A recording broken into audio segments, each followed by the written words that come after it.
Bonjour à tous et bienvenue dans les interviews Baléa.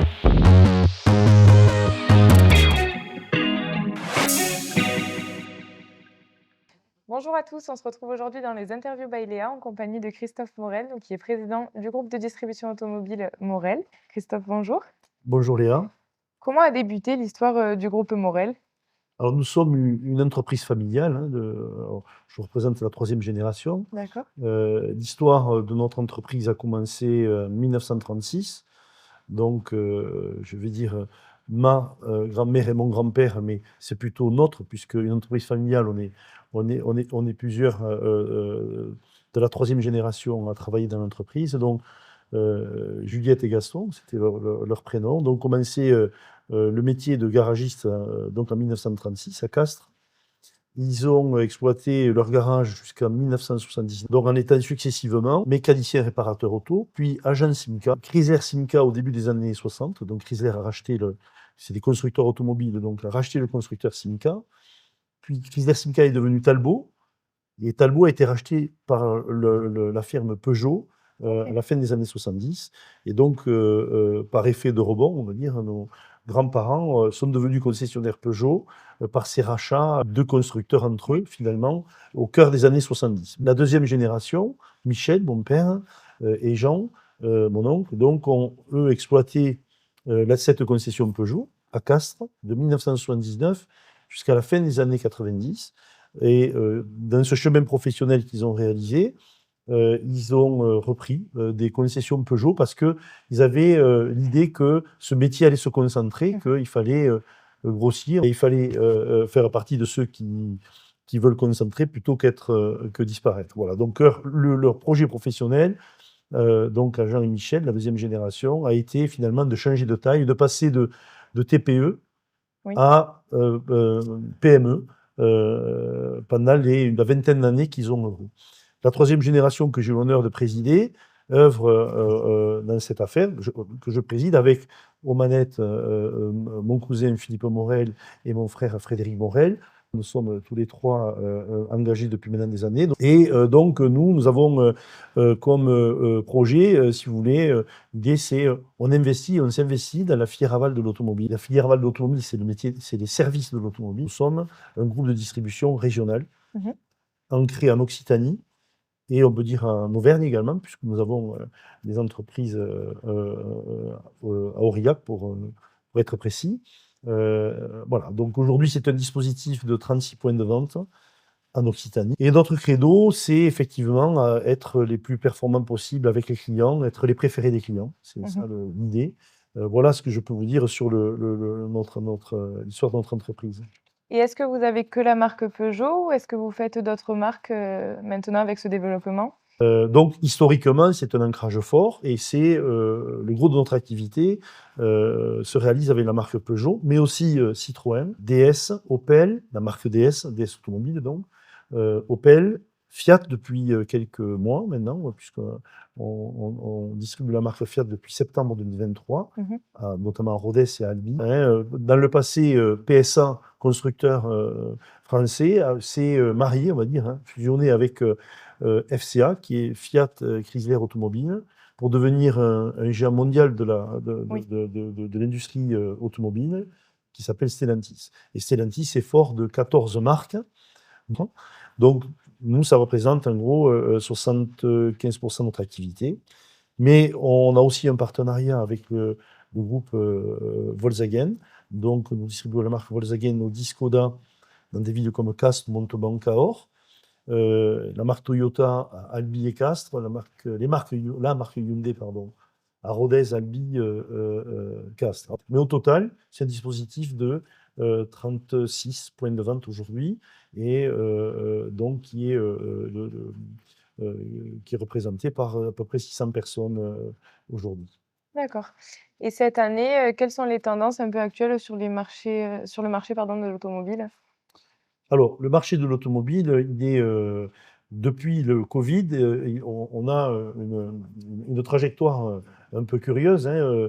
Il y a un certain nombre d'événements qui se sont passés, politiques, économiques, sanitaires, hein. L'industrie automobile a dû profondément changer son modèle de fabrication de par l'électrification des gammes, et ensuite, pour diminuer ses coûts de production, comment ils produisent et comment passer d'un monde thermique, en fait, des voitures thermiques, au monde électrique. Donc ça a été un bouleversement profond. L'autre point très important, c'est la logistique. C'est que, compte tenu du fait qu'on ne fabrique pas forcément au même endroit, il faut revoir toutes les chaînes logistiques. Ensuite, il y a les aspects où on n'a pas de prise, si vous voulez. C'est le monde politique dans lequel on vit aujourd'hui. Il y a des décisions qui ont été prises en Europe, notamment sur l'électrification forcée des automobiles, avec un objectif en 2035, c'est que on ne vende plus de véhicules thermiques à partir de 2035. Oui. Donc, ce qui veut dire que les industriels, ce que je viens d'expliquer tout de suite, c'est qu'ils doivent transformer leur gamme pour faire des voitures électrifiées à 100% ou hybrides. Parce qu'il faut répondre à des critères de réglementation très contraignants. Donc, les constructeurs sont obligés, ils l'étaient déjà depuis 2020, mais chaque année, le système devient plus rigoureux et contraignant. Mais à partir de 2025, janvier 2025, c'est encore plus contraignant. Je dirais qu'il y a un seuil à passer. Donc, il faut qu'en gros, un véhicule sur 5, ou 2 véhicules sur 10 pour le coup, qui soient vendus sur le territoire français et plus globalement en Europe, soient des véhicules électriques, 100%. Donc, c'est une contrainte importante, sachant que le marché, la demande, elle n'est pas forcément prête à ce niveau-là. Donc, il faut aligner la demande avec l'offre.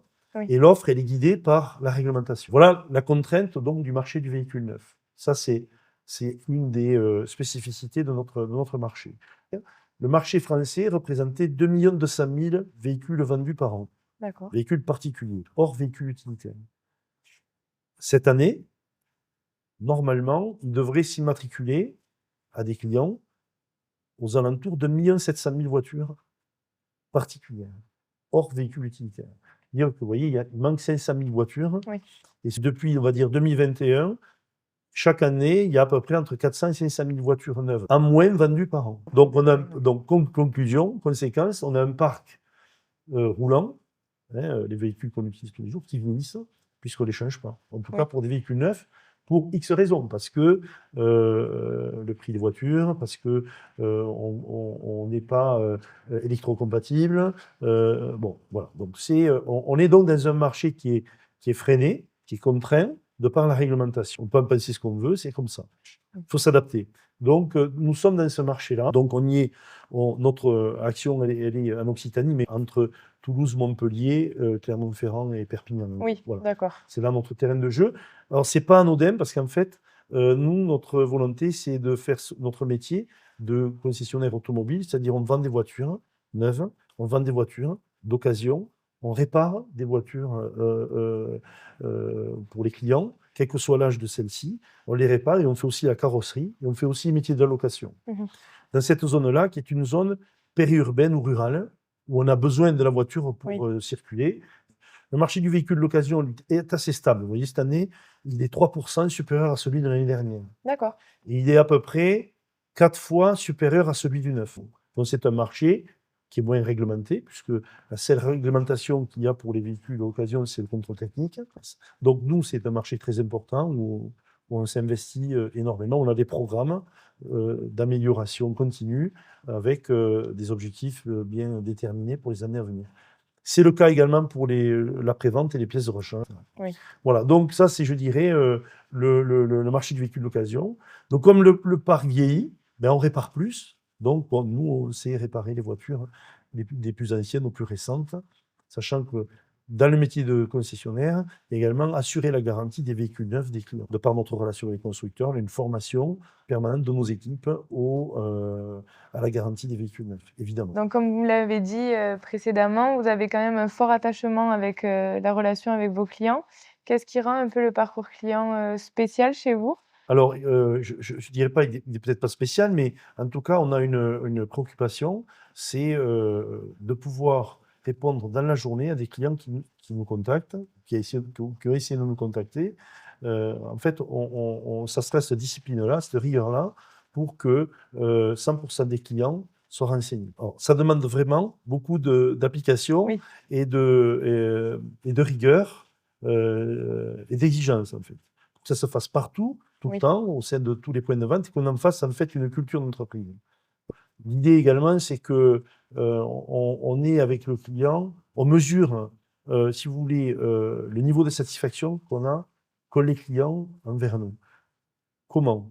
Euh, les clients sont sondés à l'issue d'une opération commerciale chez nous. Vous quittez l'entreprise, vous avez réglé votre facture, on vous envoie un SMS et vous recevez un avis. On vous demande un avis. Oui. En fonction de cet avis, et si vous mettez moins de 6 sur 10, en gros, on s'engage, enfin, on vous rappelle sous 48 heures. D'accord. D'accord?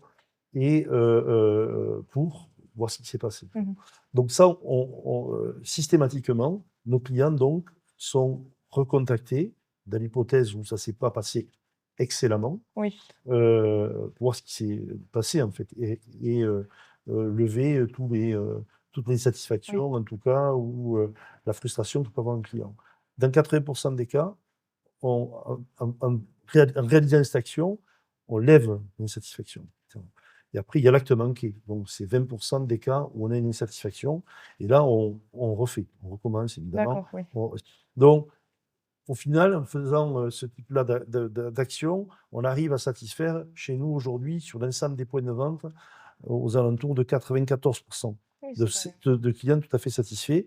Et on a autour de 5% de clients dont notre action n'a pas été complètement aboutie. D'accord. Mais dans 80% des cas, on arrive finalement à lever l'insatisfaction pour les raisons que je viens de vous expliquer.